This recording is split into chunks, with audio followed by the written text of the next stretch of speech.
I'm Stuart Thomson, editor of Digital TV Europe. I'm here with Lev Petukhov, who's head of the web projects department at NTV-PLUS in Russia. Lev, you've been working on OTT projects for some time now. What lessons have you learned in general from the projects you've initiated, and what are the challenges you face in developing an OTT play for NTV-PLUS? Well, Stuart, in terms of what we learn is, first of all, if you take it step by step and never rush the projects too much, never bring too much content, never bring too much channels one at a time. You just have to make a plan and stick to it for some times, with slowly unraveling and slowly deploying every bit and pieces, and it have to be measured and have to be brought into some logical sequence. Yeah. In terms of what we're doing now, that we already deployed over 100 channels into our OTT project. Yes, they are linear channels. We got some good VOD library as well. We still do pay-per-view sport events, and I think the next step it will be bringing some high-quality content into our web project, and I think even 4K will be considered at some point. Okay. And what are some of the challenges you face in developing these, in terms of getting the content right, getting the licensing, but also sort of making people use the service, encouraging your subscriber base to get into an OTT app? Well, OTT I won't be too original to what been said at the conference, that challenges are pretty same from previous years and years to come. It's the piracy, which we all suffer in the Central Eastern European market. The piracy in Russia is still doing quite well, and we're still tackling some major issues with some premium content appearing free of charge on social media and pirate websites. The other challenge is of course the low ARPU, and we still try to expand ourselves into mid and high-end customers, but try to keep our ARPUs above the average in Russia. And I would say in terms of piracy, we're doing more or less, but in terms of keeping our ARPU high, we are doing quite well. And I think that's a team effort from marketing, from the management, and from the editorial group we got on our OTT project.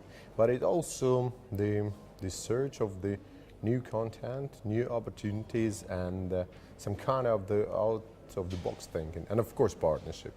The partnership with Mediatek, which is going to be deployed within this week on our website, an opportunity within our OTT projects now to buy and to view the content of Mediatek, the HBO licensed content. That's the challenge we managed to accomplish. Yeah. And when you're talking about a service like a Mediatek, is that the kind of content you think works best in an OTT environment? Oh, I would say it works.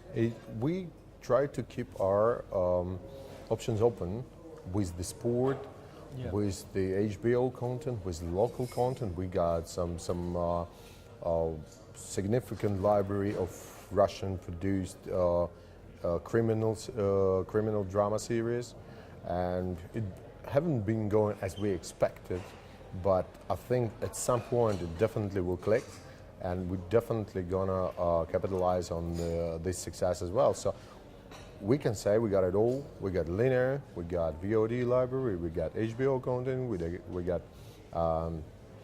some Russian local content, and of course we got sport channels which been locomotive for some time, and I think they will in the future.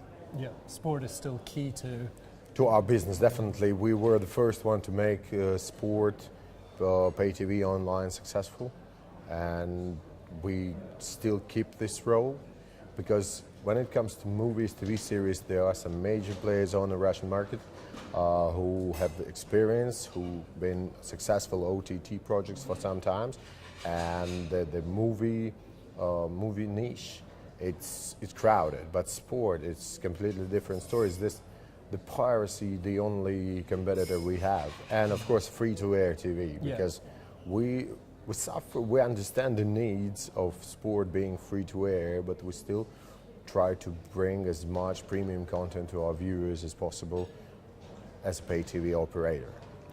Finally, do you think by going OTT in certain cases you're bringing new users or engaging with users in a way that makes the service stickier, and you're appealing to a different segment than satellite, for example? Definitely. I think that was the main idea in the beginning, and this goal were achieved within first 3 years of the OTT projects of NTV-PLUS. By 2014, we had already a significant number of new customers who had nothing to do with satellite broadcasting, who had never been and never would have been our customers as a satellite operator, but they joined us online and stick to us and been our core audience for OTT projects for over the 5 years now. Great. Lev, thanks very much. Thank you very much, Stuart.